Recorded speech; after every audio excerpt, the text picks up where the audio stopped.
ఇంకా జరుపుకుంటున్నట్టుగానే లెక్క. ఎందుకంటే కొంతమంది కొన్ని సంప్రదాయాల్లో అష్టమి నుంచి మొదలుపెట్టి ఒక వారం రోజులు పూజలు చేస్తారు. పౌర్ణమి రోజు మామూలుగా నవరాత్రులు చేసేవాడు పాడ్యమి నుంచి డిసెంబర్లో చేస్తారు. అంటే నవమి వరకు 9 రాత్రులు చేయాక దశమి నాడు పూర్ణాహుతి అని చతుర్థి. కాక అష్టమి నాడు ఈయన మహిషమర్దనం చేసింది కాబట్టి అప్పటి నుంచి మొదలుపెట్టి వారం రోజుల పాటు ఈ సప్తసతి పారాయణ అవన్నీ చేసుకోవడం అనేటువంటి సంప్రదాయం ఒకటి. అంచేత సుమారుగా మనకి ఈ పౌర్ణమి వచ్చే వరకు, ఆశ్వేయ పౌర్ణమి వచ్చే వరకు కూడా మనకి అమ్మవారి యొక్క నవరాత్రి రోజుల కింద మనకి లెక్క. ఏ రకమైనటువంటి సాంప్రదాయం అయినా సరే అందుకని ఇంకా అమ్మవారికి సంబంధించినటువంటి విషయాలు కొద్దిగా ముచ్చరించుకున్నాం. అమ్మవారి యొక్క శక్తి మనలో 2 రకాలుగా కనిపిస్తుంది. అంటే దాన్ని 2 రకాలుగా దర్శిస్తాం. ఆవిడ శైలపుత్రి అని పేరు, హిమవంతుడికి జన్మించింది కాబట్టి. శైలపుత్రి అనేటువంటి రూపంలో ఆవిడ 2 చోట్ల విహరిస్తుంది. ఒకటి హిమవత్ పర్వత ప్రాంతాల్లో, రెండవది వింధ్య పర్వత ప్రాంతాల్లో. హిమవత్ పర్వత ప్రాంతాల్లో విహరించేటువంటి ఆవిడ పార్వతి, హైమవతి ఇటువంటి పేర్లతోటి కనబడుతుంది. వింధ్య పర్వత ప్రాంతాల్లో విహరించేటువంటి ఆవిడకి వింధ్యాచలవాసిని అని పేరు. ఈవిడ రూపము ఆవిడ రూపము కొంచెం భిన్నముగా ఉంటాయి. ఈమె పులి మీద స్వారీ చేస్తుంది, ఆమె సింహం మీద స్వారీ చేస్తుంది. ఇద్దరు అంటే ఒకే రకమైనటువంటివి అయినటువంటి కూడా. అందుకే అమ్మవారి యొక్క రూపాలు మనం సింహం మీద కూర్చున్నటువంటి రూపాన్ని చూస్తాము, పులి మీద కూర్చున్నటువంటి రూపాన్ని చూస్తాము. అంటే జంతు జాతి ప్రకారము పులికి సింహానికి పెద్ద తేడా ఉండకపోవచ్చు, 2 ఒకే జాతికి ఒకే స్పీషీస్కి చెందినటువంటివే అయి ఉండవచ్చు. కానీ మనకి మాత్రం పులి వేరు, సింహము వేరు కిందే లెక్క. అంటే ఆ రెండింటిలోనూ తేడా ఉందా అనేటువంటి దానికంటే కూడా పులి అనేటువంటిది ఒక రకమైనటువంటి ఇండివిజువాలిటీని చెప్తుంది. అంటే మనకి సంబంధించి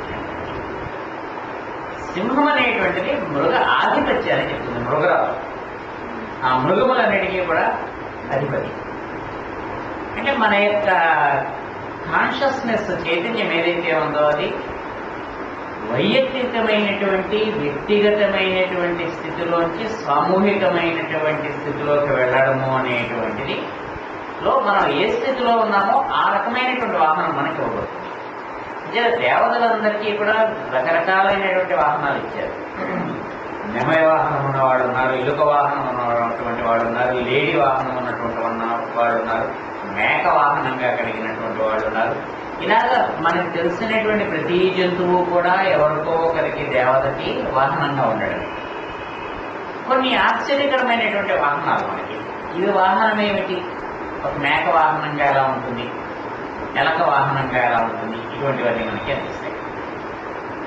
వాహనము అనేటువంటిది ఏమిటి? మనని మోస్తుంది. దాని మీద మనం స్వారీ చేయడము అంటే ఆ స్థితిని మనము అధిరోహించినట్టుగా లెక్క. ఆ స్థితి మీద మనకి ఈసత్వం వచ్చినప్పుడు, దానిని మనం నియంత్రించగలిగినప్పుడు దాన్ని మనం స్వారీ చేస్తాం. దాని మీద ఏ స్థితిలో ఉన్నటువంటి వాడికి ఆ రకమైనటువంటి వాహనము వస్తుంది. మామూలుగా మనం లోకంలో చూస్తున్నట్టే వాళ్ళ స్థాయి బట్టి ఒకడు సైకిల్ మీద వెళ్ళొచ్చు, ఒకడు మోటార్ సైకిల్ మీద వెళ్ళొచ్చు, ఒకడు కారులో తిరగచ్చు.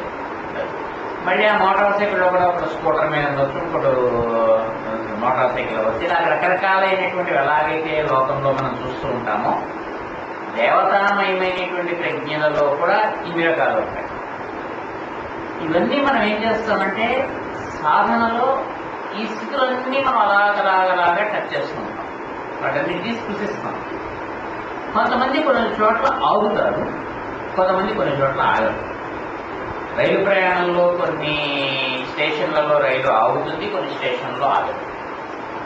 ఆగనటువంటి స్టేషన్ నుంచి కూడా ప్రయాణం సాగింది, ఆ స్టేషన్ ఆగలేదు.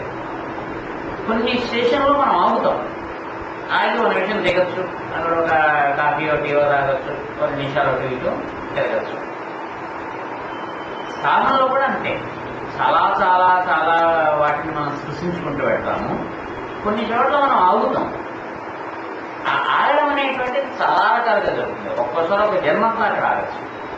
సాధనలో అక్కడ మనకి ఎలాగైతే ఇంకొక రైలు కనుక పాస్ అవ్వాలంటే మన దాన్ని అక్కడ ఆపేస్తారో అలాగో, లేకపోతే లిమిటెడ్ హాల్ట్ కింద ఒక 2 నిమిషాల హాల్ట్ కింద అక్కడ ఆగచ్చు. అంటే ఆ జన్మలో మనకి ఆ స్టేషన్ కానీ ఆ గమ్యం ఏదైతే ఉందో, ఆ స్థానం ఏదైతే ఉందో, దానితో మనకు ఉండవలసినటువంటి సంబంధ బాంధవ్యాలు ఏవైతే ఉంటాయో వాటి మీద ఆధారపడి ఒక జన్మ ఆగచ్చు, 2 జన్మలు ఆగచ్చు, ఒక్కొక్కసారి ఆగకుండా వెళ్ళిపోవచ్చు, దాని నుంచి వెళ్ళిపోవచ్చు. ఇటువంటివి రకరకాలైనటువంటివి అవుతాయి. అంటే లోకంలో మనం అసలు ఏం చేస్తూ ఉంటామో, ఎలా చూస్తూ ఉంటామో అదే మనకి హయ్యర్ లెవెల్లో కూడా జరుగుతాయి. దీనికి దానికి తేడా ఏమీ లేదు. అందుకే యాజ్ అబౌవ్ సో బిలో ఉంటారు. పైన ఎలా జరుగుతుందో కింద అలాగే, ఇటు నుంచి మనం చూస్తే కింద ఎలా జరుగుతుందో పైన కూడా అలాగే. ఎక్కడికి ఎక్కడికి మనకి తేడా ఉండదు. అంటే జీవితం మనకి ఇక్కడ ఎలాగ సాగుతుందో సేమ్ అదే ఒక ప్రతిబింబాన్ని మనం పైన కూడా చూస్తాం. సాధనలో కూడా అంతే, ఏదైనా మనకు ఒకటే, ఎక్కడికి మనం ఎలా వెళ్ళినా సరే, ఏ స్థితిలో మనం ప్రవేశిస్తే ఆ స్థితిలో ఉండేటువంటి ప్రజ్ఞని మనం అధిరోమించగలగడం అనేటువంటిది ఏదైతే ఉంటుందో దాన్ని మనం వాహనంగా మనకి ఇచ్చినట్టుగా. అది దేవతామయమైనటువంటి ప్రజ్ఞగా మనం స్వీకరించినప్పుడు ఒక మూర్తి, ఒక వాహనము, ఒక అర్చన అటువంటి ఉంటాయి. మనకేమిటంటే ఆ శక్తి ఏమిటో తెలుసుకోవడం అంటే, ఆ స్టేషన్లో మనం దిగటం లేదు. అందుకని ఆ స్టేషన్కి బయటకు వెళ్ళేటువంటి దారి ఏమిటి, ఆ స్టేషన్లో అక్కడ వెళ్ళాలంటే ఆ టైం ఎంత అవుతుంది, ఇటువంటి మనకు అనవసరం. బయలు వెళుతుండగా ఆ స్టేషన్లో దిగేమంతే, మనకు అక్కడ ప్రయోజనం అంత మించి లేదు. సాధనలో అలా వెళ్ళేటువంటి కేంద్రములు ఏవైతే ఉంటాయో వాటిని మనం అలాగే సృష్టించి వెళ్ళిపోతాం అంతే. అంటే రేపు పొద్దున్న ఎప్పుడైనా మనకి ఎవరికైనా రిఫరెన్స్ అయినా ఏదైనా ఇవ్వాల్సి వచ్చినప్పుడు ఆ స్టేషన్లో మనకి తెలిసినటువంటి ఆ విషయాలు కొద్దిగా మనకి తెలియడం కోసం అంటే అంతకుమించి మనకు అనవసరం. వాటికి పరిచయము బట్టి ఉంటుంది. అంటే ఏదైనా సరే మన కర్మ ఏదైతే తీసుకెళ్తుందో దాన్ని బట్టే వెళ్తాం, అందుకు మించి అటు ఇటు మనం వెళ్ళాం. అంటే మనం టికెట్ కొనుక్కున్నటువంటిది ఏదైతే ఉందో ఆ దారిలోనే రైలు ప్రయాణం ఉంటుంది, ఇంకో దారిలో వెళ్ళడానికి ఉండదు. అక్కడ నిశ్చయం అయిపోయింది. మనం టికెట్ కొనుక్కున్నప్పుడే ఆ ఢిల్లీలో దేనికో మనం ఏ టికెట్ ఏ రైలు కొనుక్కుంటే ఆ రైలు యొక్క మార్గం ఏమిటి అనేటువంటి ఉంటుంది. మనం ఆ ఢిల్లీ వెళ్ళడానికి ఈ మార్గం కూడా ఉంది కదా, నన్ను ఆ మార్గంలో నుంచి తీసుకెళ్ళండి అంటే కుదరదు. అలా తీసుకెళ్ళాలంటే వేరే టికెట్ కొనుక్కుంటారు. అది వెళ్తుంది, ఇది వెళ్తుంది. ఒక గురువు దగ్గర కానీ, ఒక మార్గంలో కానీ, ఒక మతంలో కానీ మనం ఒక రకమైనటువంటి సాధనా మార్గంలో వెళ్తున్నప్పుడు మనకు అవే వస్తాయి ఆ స్టేషన్లో. ఆ స్టేషన్లో నాకు కావాలి అని అంటాం, ప్రయోజనం లేదు.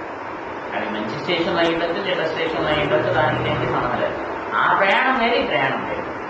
దాన్ని మనం కంపేర్ చేయడానికి వీలేదు. అంటే కొంత కామన్గా ఉండదు, కొంత సామాన్యంగా ఒక రూట్ ఉండొచ్చు, ఉండదు. అందువల్ల ఒక్కొక్కరు ఒక్కొక్క దానిలో ఒక్కొక్క పద్ధతులు తీసుకెళ్తారు. మనం తీసుకెళ్తున్నప్పుడు ఆ కేంద్రాలు ఏవైతే ఉంటాయో వాటిని అలాగా సృష్టిస్తుంటాం. వీటిలో కింద ఉండేటువంటి కేంద్రాలు ఏవైతే ఉంటాయో మనలో మొత్తము 6 చక్రాలు ఉంటాయి. అంటే నిజానికి 7 చక్రాలు ఉంటాయి.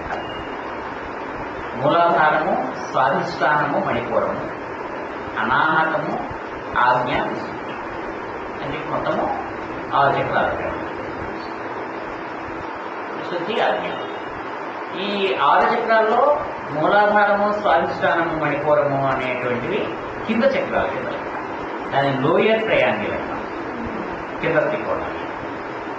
ఈ అనాహతము, విశుద్ధి, ఆజ్ఞ అనేటువంటివి హయ్యర్ ట్రయాంగిల్ అంటాం, అది ఉపరి త్రికోణం. ఇది అధస్ త్రికోణము, అది ఉచ్చ త్రికోణం. ఈ 6 కాక ఉండేటువంటి 7వది సహస్రారం. దాని అందుకే ఒక్కోసారి చక్రంగా మనం లెక్క పెట్టాం. అంటే షట్చక్రాలనే అంటాం.